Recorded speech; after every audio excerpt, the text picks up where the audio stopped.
Hello, everyone, and welcome to Portal to Ascension Radio. Thank you all so much for being with us here today.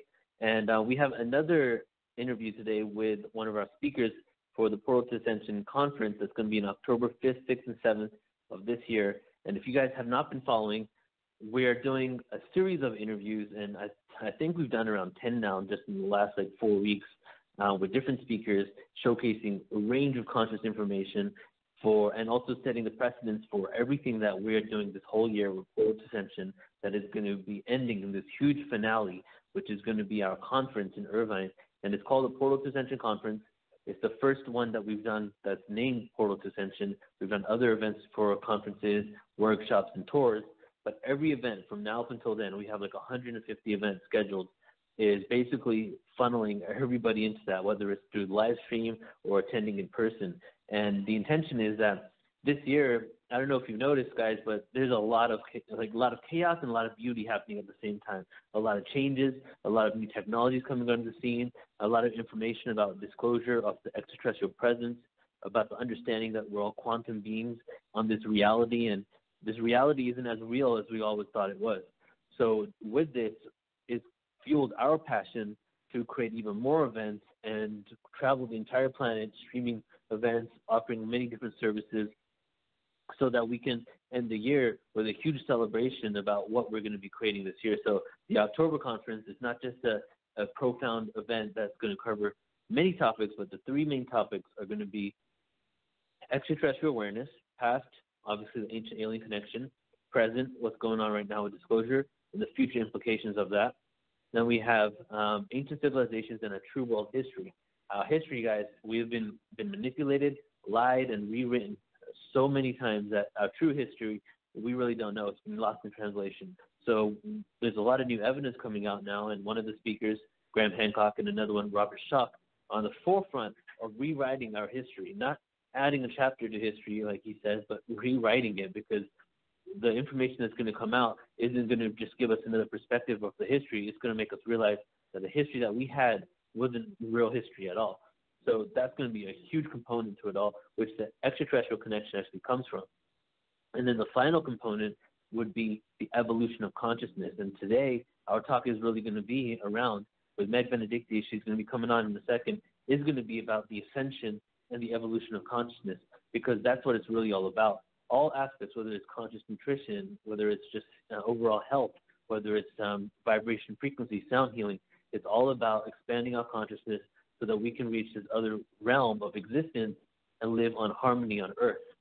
So today we're bringing on Meg Benedicte, and Meg has been on a couple of our events before, and I really enjoy her information. And she's basically what I would say an Ascension teacher. She has been on multiple panels at Conscious Life Expo, and she's going to be at one coming up next month, the New Living Expo, on the weekend of April 27th, I believe, where she's going to be doing on the Ascension panel there. And her entire thing is basically assisting people and teaching them about the Ascension and how they can tap into their own innate abilities in order to reach that level of consciousness. So just a little bit about Meg here. She discovered at an early age that she had a unique gift for understanding subtle energies, and later for discerning the vigorous traumatic patterns that relate to dysfunction and ill health. Over the years, she has become a notable pioneer in quantum healing, which I love, and ascension activations, first through her own transformation and eventually working with clients spanning the globe. So I'm going to go ahead and bring her on and let her tell you a little bit more about herself. So bring her on. Meg, you there? Yes, I am. Hi, Neil. Hey, Meg. Thank you so much for being here. Oh, it's thrilled to be here. I'm really excited about our event in October, and of course, this is my favorite topic to discuss. So let's. So I guess you want me to just kind of introduce how I even got into all of this. Yeah. Why don't you just tell us your story about what led you to being an Ascension teacher? Sure. Okay. So I was born and raised in Los Angeles, and having just kind of a typical corporate career out of college, and then January '94 Northridge earthquake, I had a spontaneous Kundalini activation, and it literally felt like lightning bolts just just running through the whole body system, the bioelectrical system. I was spasming and shaking, and it was really very intense on the body, but it completely blew open what I would say the higher brain centers. And so all of a sudden I saw more of what was happening around in me and around me, and also what was coming almost 20 years later in 2012, which we call basically kind of the launching point of this ascension. And so I had, within days of that awakening, I realized that I was seeing from a completely different perspective. And what I realized is I had actually encountered a walk-in experience. And so for those who are new to that term, it was where a second soul entered into an existing soul's body and life and consciousness. And we coexisted for quite some time. It wasn't easy. It was kind of a bit of a push-pull between the two of us. But eventually, I took over the life, took over the body, and started to convert it to my own soul code and consciousness and purpose. So this has been 24 years that this has been going on. And how I integrated with this higher presence, it was actually an angelic soul presence that came in, was intense and profound. I literally lost weekends of going into trance states and getting a lot of data downloaded in, a lot of code was activated, and clearing out the lower vibratory consciousness and, family ancestral patterning and ego fear-based programming. I mean, there's just a lot to get free of, and also help the mind disentangle from what I call the planetary matrix programming of control. So I had to go through it myself, and it was intense, and it was slow going because 20 years ago everything moved very slow. Everything was very dense and tightly compressed with time. Now, of course, everything is unlocking since 2012, and so everything is getting faster and more advanced, and we're able to do a lot more now very quickly. But back then it was slow go, and by going through it, it was helpful that it was slower, because then I could actually understand each of the steps that I was going through, being guided by my higher self. I didn't have a teacher. I just was, from the get-go, warned not to read too much, not to work with any guru or teacher, but really stay inward focused on working with my higher self guidance. And for the first 10 years or so, I worked very closely with Ascended Master Saint Germain.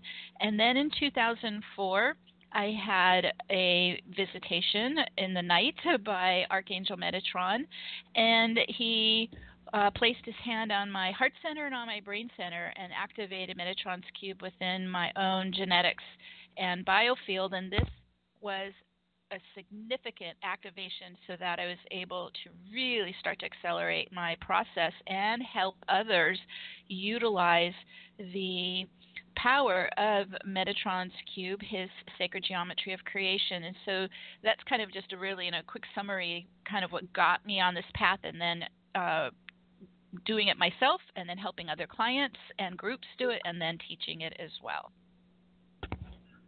All right, that's amazing. So you're back to your Northridge Kundalini experience. You're saying that actually happened during the earthquake, like the earthquake was occurring, and then you had your awakening? Yes, and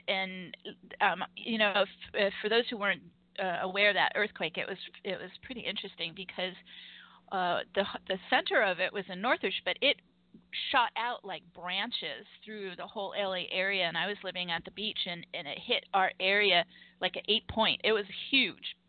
Whole buildings were just, shuddering, and my bed was up and off the ground, and things flying off the walls. I was like, oh my God. So it was really pretty catastrophic in that sense. Whole malls were flattened in Santa Monica. I mean, it was just pretty strong. But for me, it was all energetic. That's really where I experienced the most shift and trauma in the body. But it just kind of, think of it like putting your finger in an electrical socket. It just blows everything open, and that's what it did. Mm-hmm. So were you into consciousness and spirituality before that, or was that kind of your shift? None. No. Nope. Nope. Zip. Nope. I had you weren't even into it. No, I didn't know anything. I had to learn how to meditate. Wow.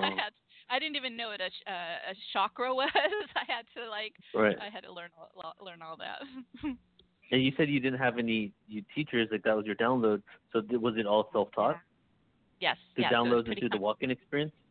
Yes. So it was pretty much kind of trial and error. I would get and now, thank God, the clairvoyance was open. So I would get an image or I get a guidance. So, for example, one of the first guidance was to work with vortex energy, which I didn't know anything about. So they said, well, just imagine you draw a circle with 12 points that connect to the 12 dimensions and the 12 chakras. So sit in that circle and just start spinning. And that's very basic, simple instructions so I could get started. And I just kind of felt intuitively through it. So in a way, it was more of remembering than learning, because obviously my soul knows how to do this from other timelines and universes. Mhm. So when did the walk-in experience happen? That happened at the same time or a little later? Yes. Nope, it came in during that Kundalini activation, during the earthquake, and I immediately realized I was coexisting with another soul, and it was a low vibratory soul. It was a Drac soul, and it was tough being in that presence with that kind of consciousness. But it taught me what was happening down here and how they operate. So in a way, I can see now in hindsight, my soul chose to come in to a Drac family, a Drac soul, to bring the crystalline diamond light into that system and start helping to kind of dismantle that system. So when you say a Drac soul and I think you said low vibratory, are you speaking of vibratory as in like have their intentions were more lower vibratory intentions, or was it like an awakened soul that was at a certain frequency? Can you explain a little more about that? The soul that I joined originated from the reptilian Orion race that invaded this planet. So it was very much almost very little heart center development and operating from ego and the lower chakras. Wow. So that must have really tripped you out, right? Because you weren't even into this stuff, and then all of a sudden there's like it's almost like if you were a Catholic, you might think it's the devil. Right. Pretty much. It was shocking. I'm like, wait a minute, what did I do here? Yeah, that's crazy. Yeah. So, okay, and then you learned your lessons, because obviously there is no real good and bad on the higher level. It's a lesson in the experience. So this entity gave you this experience of darkness to kind of give you the idea of the matrix, because you are the person who assists people exiting the matrix, right? Yes. So in a way, that was my key code into the matrix. Yes. Right. And how they think and how they operate, and they're very manipulative and pretty cold-hearted, and so I had to observe it and, in a way, counter-correct a lot of what she was trying to do. So right from the get-go, I was already starting to influence the direction of that life. And eventually, I mean, you would wonder, well, why would she allow you in? But because I started that ascension process right off, that week of the Kundalini activation, she got a good deal.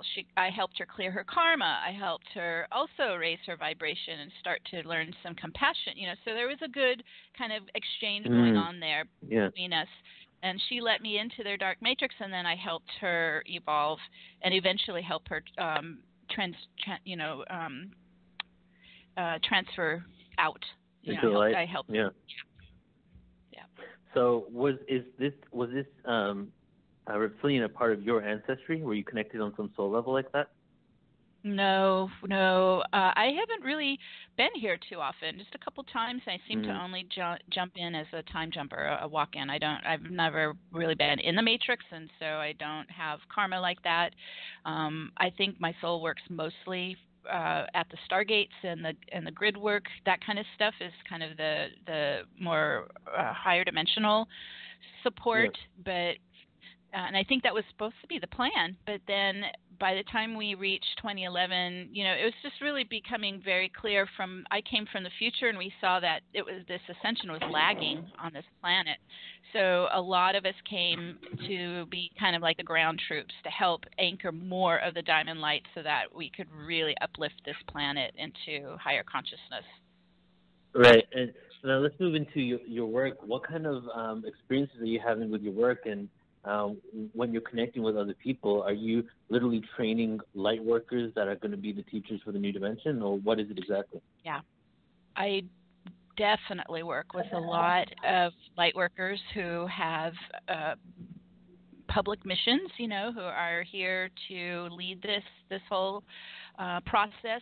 And so in a way I work quite a bit behind the scenes helping get them out of the matrix, or where we go into their Akashic records and start downloading their blueprint and activating their light body and getting them up and running so that they can really embody their powerful soul presence and do the mission they're here to do. So I do a lot of work with that on a weekly, working with clients. A lot of first waiver light workers come to me because they're the ones who have been in these dark systems just like I was, and so they're having trouble getting free of some of that. And because I went through it, I totally understand it, so I can just hold space with them and help bust out whatever's left that was holding them locked in those dark systems. But the positive thing is that it worked. Look at these systems; they are collapsing now. They don't have the power they used to have or the hold they used to have. So the first waivers were very successful in coming in like system busters, and so I help them. Yeah, I help anyone who, or if they're not a system buster, but they know they have some higher calling, higher mission, but they aren't quite clear yet. So helping them get their clairvoyance open and being able to connect more to their soul blueprint and get going. We really, it's time. Don't you feel like this year is like pushing all of us out publicly more? Yeah, it's like time to get going. Yep, definitely. Yeah, I feel like this year is a super call to action, and for a while when I first got into all this, I was like everywhere, like just shouting, like shouting aliens or shouting consciousness, like just preaching it. And then I went through a period where I was like, okay, I'm not gonna interfere with anybody's reality. I'm just gonna do my own thing. I'm just gonna live by example. But now I'm kind of in between both of them, I'm living the paradox. I feel like, because I don't have any expectations of what people choose. However, I'm going to shout from the top of the mountain that this thing is real, because it's at a point like your comfort zone, our comfort levels and our comfort zones are being tampered with enough that people are starting to wake up because they're not living as harmonious as they could. So there's one thing to be said about leaving people, but there's another thing to be said about leaving people in their suffering when you have a way out of that, That's right. That's what drives me too. This year is the year for that. That's right.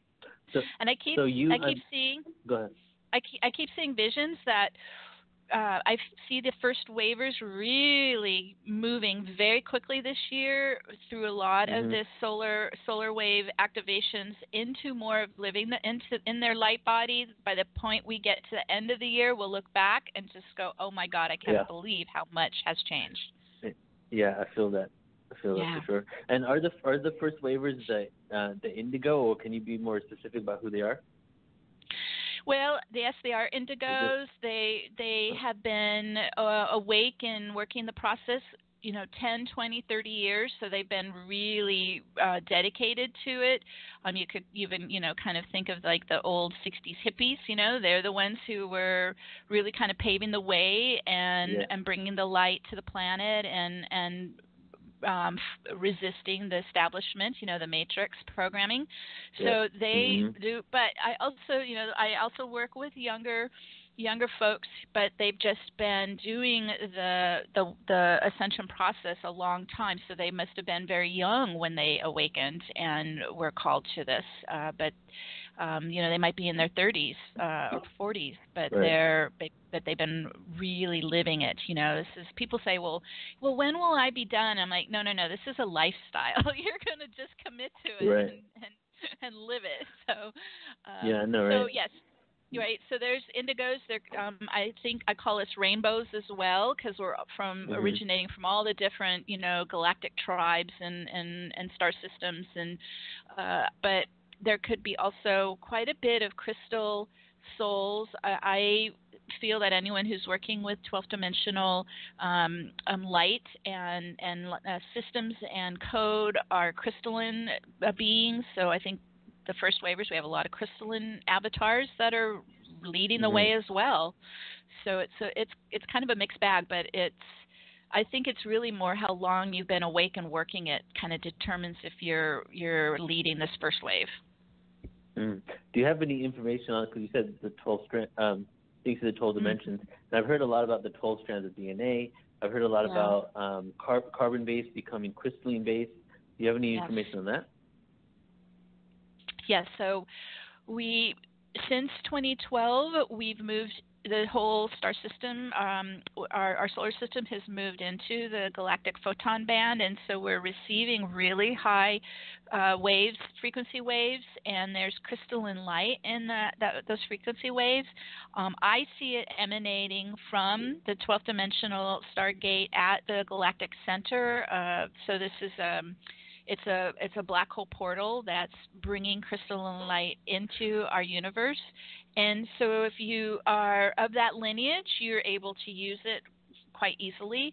And this is some of what I do in my monthly galactic global activation webcasts. I take them there so they can connect to the outpouring of crystalline light from the galactic center at that great central sun, and be able to start to bring that into their own bodies, bring that into their pineal, into their master cell, into their genetics, and start the transformation from lower, what I would call less evolved human genetic code, birth family, ancestral lineage, and really start to activate more of your soul presence that brings in your soul code.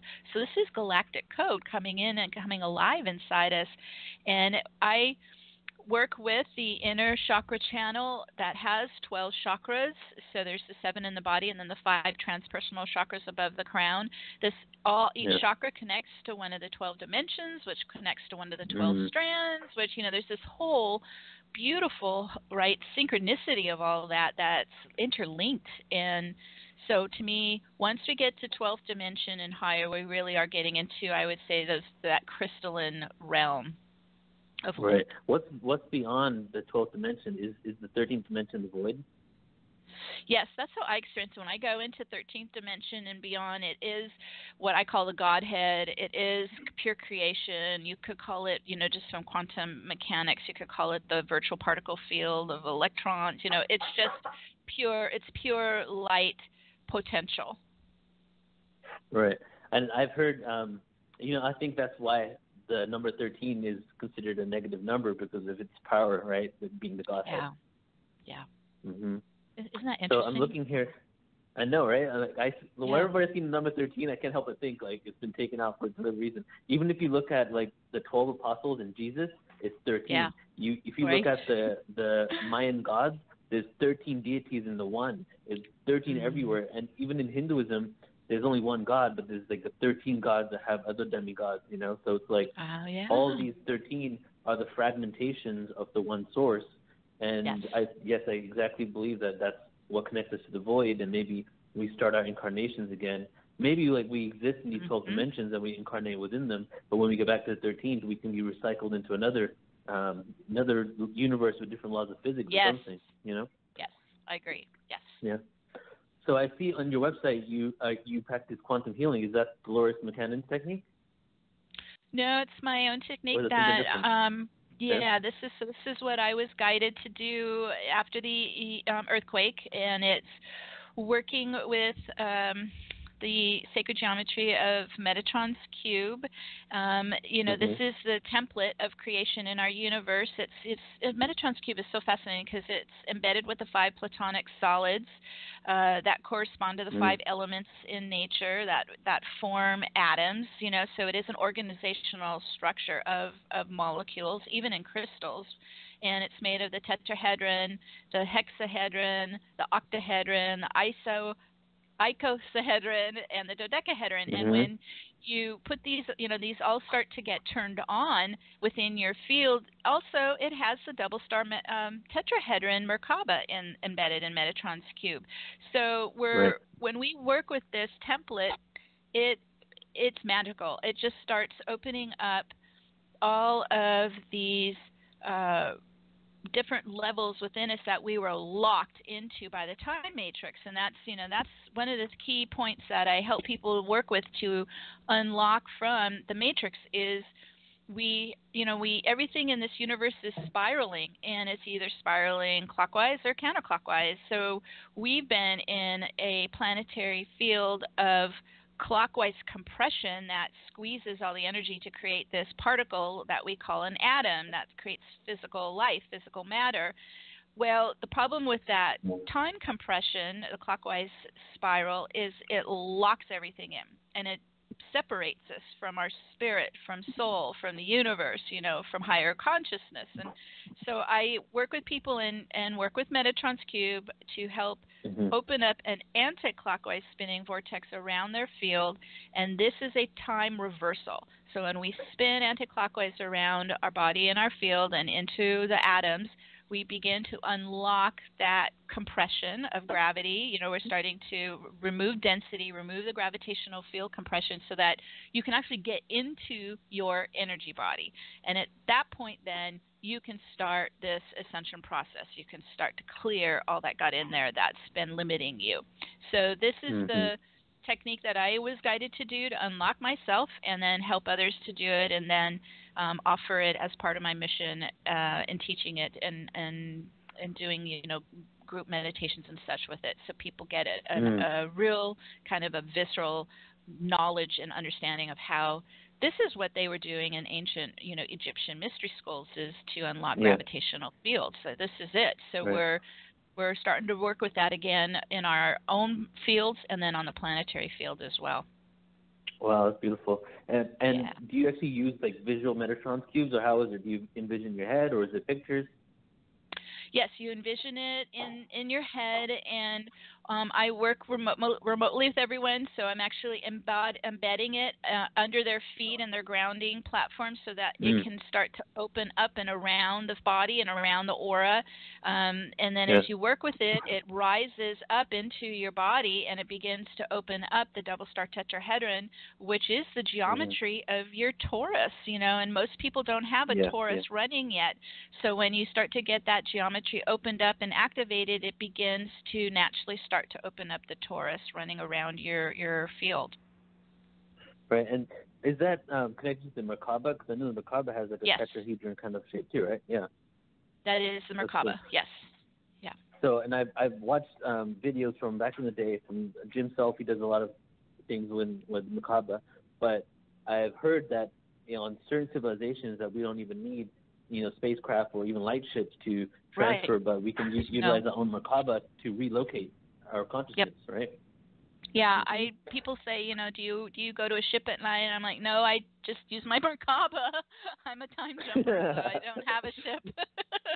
That is my ship. So are we becoming fifth dimensional, or are we becoming 12th dimensional beings living on a fifth dimensional Earth? I think I think we have the opportunity to open up to all 12 dimensions on a fifth dimensional Earth. I don't think we have to stop at fifth dimension at all, and I don't think people are. So I think in a way, Gaia is becoming fifth dimensional to support us, as you mentioned earlier in the intro, in a harmonious field.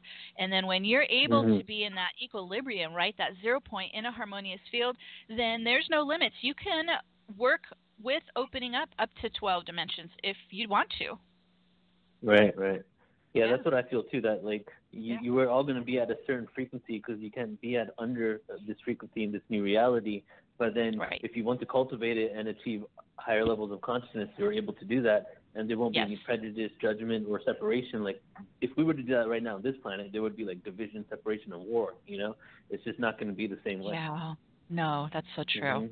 We won't. In fifth dimension, I don't experience that aggression, that competition and adversarial energy at all. It's smooth and much more harmonious.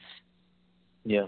So I'm not really about dates. I used to be about dates before 2012. And after 2012, it seemed that a lot of people who were about dates and about a certain day for ascension started becoming more present in the moment, and we're just working now to change something rather than waiting for something to happen. Right?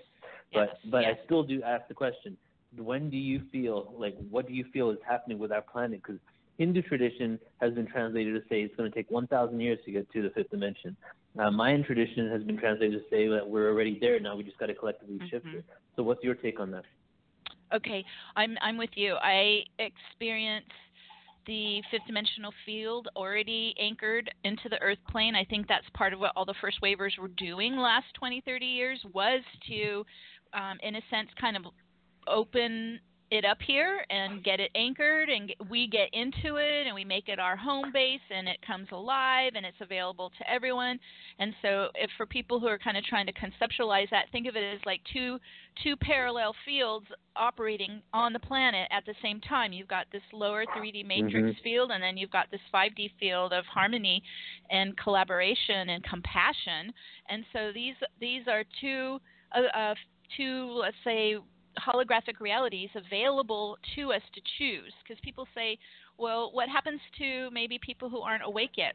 You know what? Everybody has the choice right now. You can choose where you want to ground your field. And so every day I just make that choice and command to anchor and ground my field into the 5D earth. And it works. Right. And so that way then, like you said, we're not waiting for some magical moment, you know, thousands of years from now. This is I just see the ascension as more of an experiential process, that the more of us who join in and do it, the faster it picks up speed. Right, exactly. So it's interesting because it's destined. The destination has been chosen, but it's the journey that counts, and we're on this journey together. And the free will is us, like you and myself and other people like us that are out there doing this work to assist in shifting the consciousness of the planet. So the only work to really be done is just to inform more people. Because what I've noticed is when you feel and resonate with the truth and it actually goes with you, you don't really turn back. And so a lot of people just need to kind of resonate with the truth of who they are and the truth of the cosmos. And all we can do is just keep spreading the awareness, you know? It's so true, and there was this concept in quantum physics that just struck me, and I just see it happening over and over again. And it's like when two energy waves cross, the higher frequency wave lifts the lower frequency wave up. Well, that's what we're doing. Yeah. That's what all the light workers are doing, and that's how we're creating a momentum now on the planet of ascension. And those who maybe are not awake yet, who are in the matrix programming, well, the stronger we have of all these light frequency waves lifting everybody up, they'll get lifted up. That'll impact them in some way, and kind of shake them awake. It will happen. When you talked about like how long will this take, though, I don't know. I keep getting pointed to 2020. There seems to be some really powerful astrology in 2020, and I think we could see some big shifts happening just in 2 years.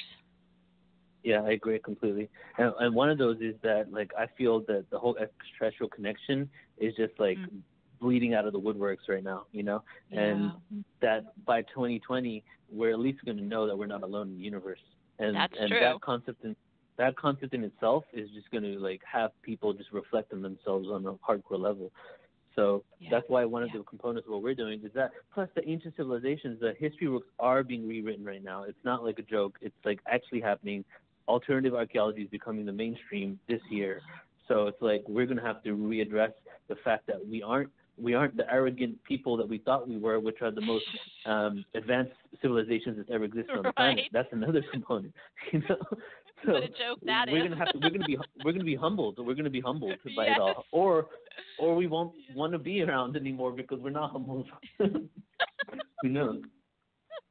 That is going to be interesting to see how the whole kind of collective reacts to that knowledge. Yeah, exactly. Yeah. Yes. That's why, like, it truly is exciting times, right?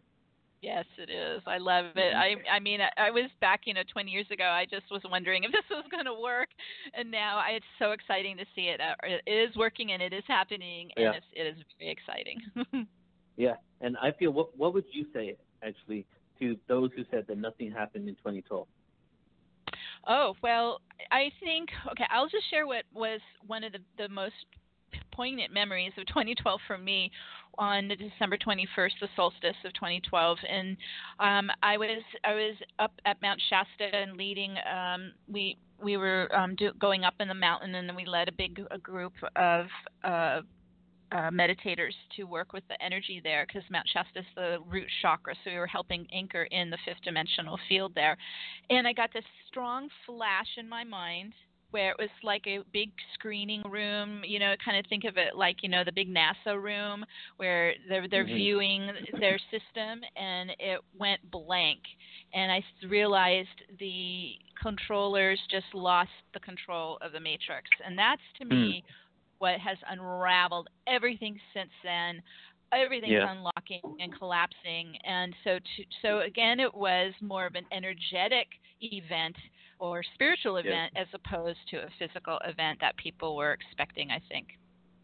Yeah, no, I completely agree. And there were certain components, like for example, the U.S. Treasury after December 2012, they started clearing negative and showing the actual true balance, and the U.S. economy that was falling ever since its inception, because war is the only reason why the U.S. has not fallen, actually started backfiring on them. And then other little things, so it wasn't like what I even expected. I was like, oh my God, maybe some ETs are going to land, right? It wasn't like that. It was like the systems have been pulled out, and now everything is unraveling, and we're like one of the guys that we've done events with, Gordon Ashar Davidson, he says the same exact thing, and he says basically that the overlords are gone, and the peons that were doing all the work for them all are just like scrabbling around trying to maintain control, but they have no direction. So it's just it's just inevitable. It's inevitable that they're going to lose their power while we're being empowered.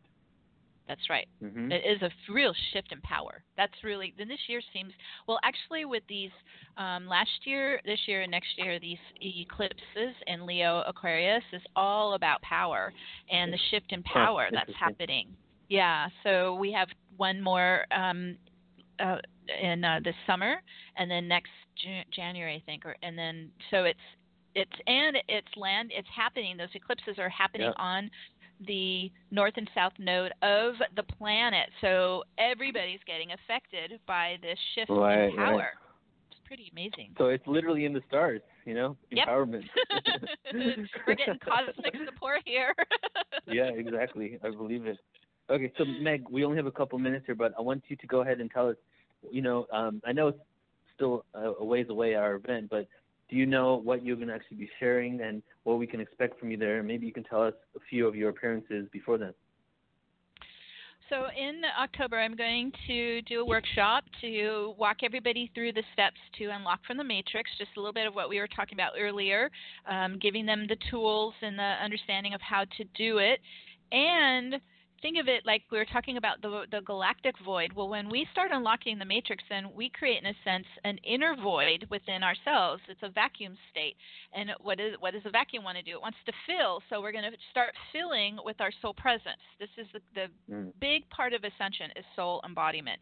So we start unlocking, clearing out the distortions and the time compression and the matrix programming, and then we fill inwards with our divine self, our soul presence. So we're going to do that in the workshop in October. And then between now and then, I am going to, like you said, I'll be in San Francisco doing the Ascension panel in April. And up until, October, I'm pretty much just doing interviews. I don't think I am now, but every month I do these global webcasts, and I am doing one tomorrow on the equinox. So we have a huge group of light workers come onto the show from all around the world, and we travel to the Great Central Sun at the Galactic Center. We get into the Stargate there and do alchemy activations on ourselves and then also on the planet. So tomorrow we're doing it during the equinox, which is a powerful Stargate of 0 point equilibrium. So it's like a perfect seed moment, SEED, a seeding moment tomorrow. And then I'll be doing one in April and May, but then in June for the solstice, and then July and August we have those eclipses. We actually have 3 eclipses, 2 in July and 1 in August. So I'm going to be doing one global webcast for each eclipse, and we have the 8/8 Lionsgate happening in August 8th. So we'll do so very busy summer with the global activations. That's cool, and everybody can, if they wanted to work with you and be a part of your quantum access, you do that remotely, right? Yes, I do it all remotely, either on Skype or phone, and you can go to my website and click on schedule an appointment. It will take you to my online calendar, and I do 30-minute sessions and 60-minute sessions, and I work fast. We dive in and we start unlocking stuff and opening Nice. things up and clearing and doing deep healing. Yeah, and just helping everybody get further into their soul service, their mission. Beautiful. And what is your website? NewEarthCentral.com. NewEarthCentral.com. Awesome. Well, Meg, thank you so much for this amazing conversation. I'm extremely excited to have you be a part of this event in October, and this year's going to be amazing, and I'm just happy to be along your side while we're doing it. Oh, thank you, Neil. I am too. I think, we're creating a big momentum here, and it's just thrilling to share the ride with you as well, so thank you. Yes, you're very welcome. Let's do it. Okay, we'll talk later. Yes. Thanks Okay. so much. Okay, Bye-bye. bye-bye.